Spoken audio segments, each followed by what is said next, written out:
প্রস্তুতির যে টিপস এর আগে বললাম তোমাকে, প্রস্তুতির এই টিপসগুলো যদি অনুসরণ করো, তাহলে তোমার অ্যাডভান্টেজ কি হবে সেই সম্পর্কে একবার জেনে নিই। খুব ভালো করে বলেও দিলাম, আরেকবার আমরা দেখে নিচ্ছি। নিজের বায়োডাটা মুখস্থ করলে আত্মবিশ্বাস এবং ধারাবাহিকতা বৃদ্ধি পায়। প্রথম কোশ্চেনের ক্ষেত্রে অনেকের ক্ষেত্রেই যেমন টেল মি অ্যাবাউট ইয়োরসেলফ দিয়ে শুরু হয়। কিন্তু ইন্টারভিউয়াররা এখন এই কোশ্চেনটা করে না। বিশেষ করে ইন্টারভিউ ক্ষেত্রে এভয়েড করে দেয়। বলো তুমি কিভাবে আসলে? তোমার তাহলে বাড়ি কোথায়? তোমার বাড়িতে কে, কে আছে? মানে এই question tell me about yourself থেকে তোমার হবি কি? একদম ৪ থেকে ৫ টা যে ভাঙা, ভাঙা কোশ্চেন হয়, সেই কোশ্চেনের মধ্যে তুমি মনে রাখো 2 কোশ্চেন 2 দুটো কোশ্চেন তুমি পাবেই পাবে। সম্ভাবনা খুব বেশি থাকে যদি টাইম ফ্রেমের গন্ডগোল না থাকে। মানে দেখা গেল ইন্টারভিউ দেখা গেল আছে। যেমন আমরা যখন হিয়ারিং নিই দেখা গেল ৫০ জন দাঁড়িয়ে আছে। তাহলে আগে যে ৩ মিনিট দিতাম সেটাকে ১.৫ মিনিট করে দিলাম।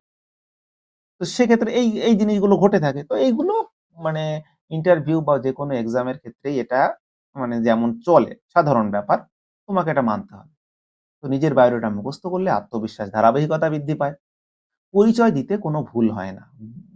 বোর্ডের ক্রস কোশ্চেনে আটকে পড়ার সম্ভাবনা কম। তোমাকে একটা কোশ্চেন বলছি, বারবার আমি বলছি যে আমারই একজন যখন ইন্টারভিউ দিয়েছিল তার একটু ওভার কনফিডেন্স ছিল। সে কোনো রকম ভাবে কারণ সে একটু ভালো মার্কস পেয়েছিল। তো সে ইন্টারভিউতে যাওয়ার পর তাকে কোয়েশ্চেন করা হয়েছিল। মানে তার যে লোকেশন, আমি একটা স্যাম্পল নিচ্ছি। তার বাড়ি ধরো কৃষ্ণনগর ছিল। তারপরে বললাম কৃষ্ণনগরে কোথায় ছিল? না উকিলপাড়া ছিল। তারপরে সেটা কোথায় ছিল? না সিংদরজার মোড়। সিংদরজার মোড়। তো কোয়েশ্চেন করা হয়েছিল টেল মি অ্যাবাউট ইয়োরসেলফ, কোয়েশ্চেনটা করা হয়নি। কোয়েশ্চেনটা করা হয়েছিল তাহলে সেই ছেলেটার নাম ছিল অমিত। সাপোজ ধরলাম আমি।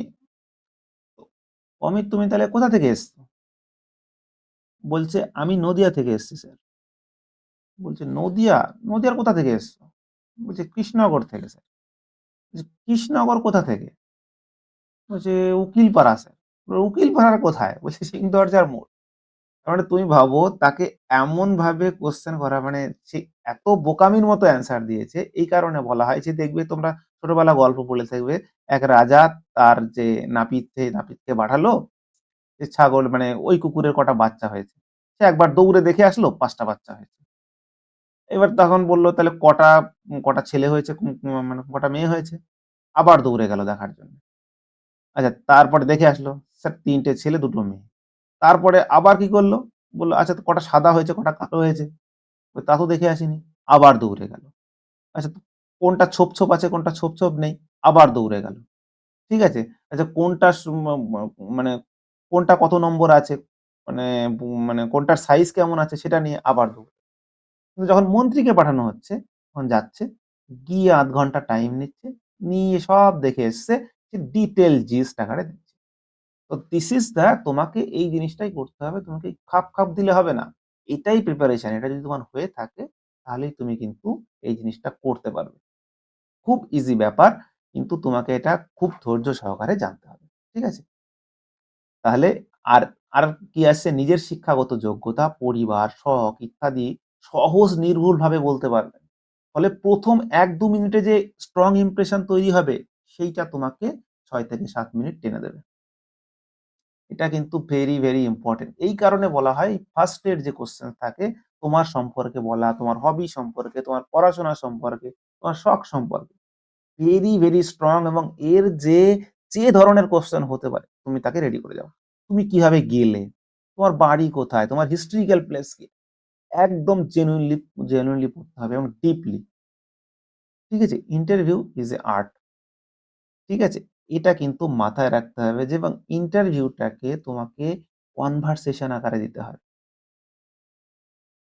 কোয়েশ্চেন অ্যান্সার নয়। তুমি যেকোনো বহু বইতে পাবে যে কোয়েশ্চেন অ্যান্সার, কোয়েশ্চেন অ্যান্সার।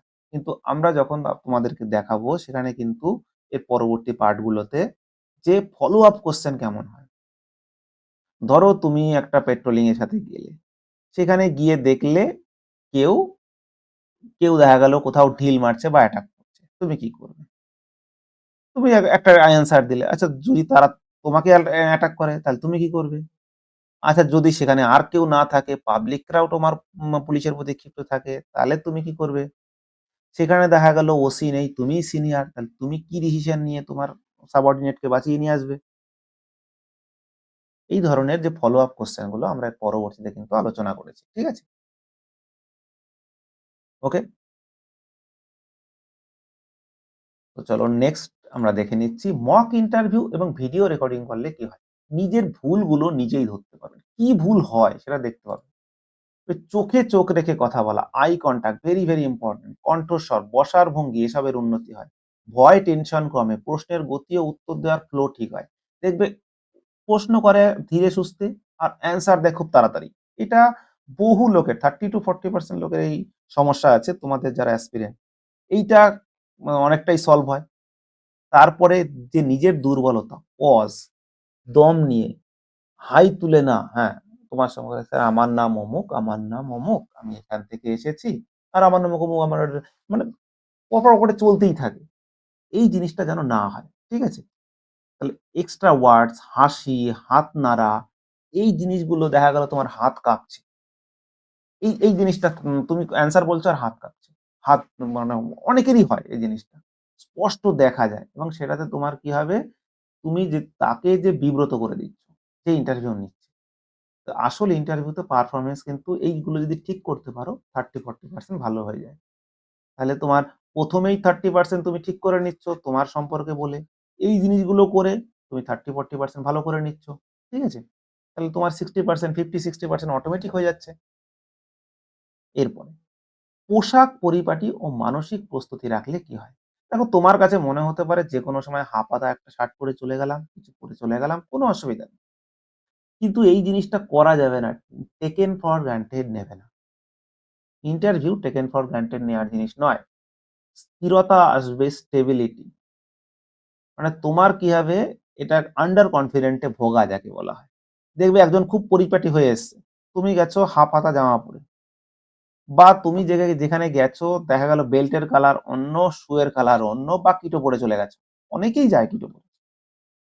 এবং তাদের আমি বলব যে তারা মানে বেসিক যে স্যাংটিটি সেই জিনিসটা বজায় রাখছে না।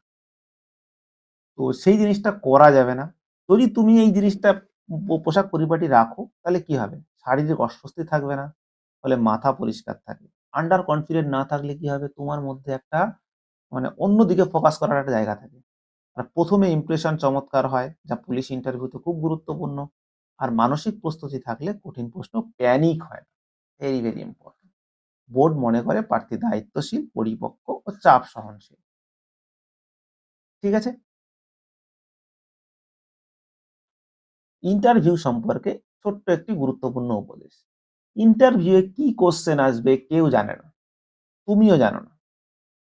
কিন্তু ইন্টারভিউ অনিশ্চিত হলেও প্রস্তুতি সবসময় নিশ্চিত। এটা মাথায় রাখবে। তার মানে তোমাকে প্রস্তুত তোমাকে হতে হবে। দেখো যেকোনো এক্সাম যদি ভালো হবে কি খারাপ হবে তার মানে তার যে ডাইরেকশন, তার যে ভবিষ্যৎ ফিউচার কিন্তু তোমার হাতে। কিন্তু প্রিপারেশন আছে। তাহলে তুমি ভালো প্রিপারেশন নিলে খারাপ হবে। কিন্তু খারাপ প্রিপারেশন নিলে যে ভালো হবে না এইটুকুর 100% গ্যারান্টি। খারাপ প্রিপারেশন নিলে আর কোশ্চেন পরীক্ষা ভালো হয়ে গেল এটা হবে না। ঠিক আছে? ওকে। কারেন্ট অ্যাফেয়ার্স মানে রাজ্যের মুখ্যমন্ত্রী, রাজ্যপাল তারপরে জেলার ডিএম, এসপি, ব্লকের বিডিও, আইসি, ওসির নাম, ঠিক আছে? এবং ইন্টারভিউ তারিখ, কত তারিখে ইন্টারভিউ এই জিনিসগুলো ইন্টারভিউ তারিখে এই অনুযায়ী এই আপডেট গুলো মুখস্থ করে যাবে এবং কনভারসেশন অনুযায়ী। ঠিক আছে? চলে এসছে, অনেকেই এটা বাই করা শুরু করে দিয়েছে। তোমরা যদি অর্ডার দিতে চাও নিচে লিঙ্ক রয়েছে, ফোন নাম্বার, আমাদের যে হোয়াটসঅ্যাপ লিঙ্ক, সেখানে গিয়ে তোমাদের বলতে হবে দাদা এই বইটা আমরা বাই করতে চাই। তো তোমার বাড়িতে পৌঁছে যাবে কিন্তু 3-4 দিনের মধ্যেই।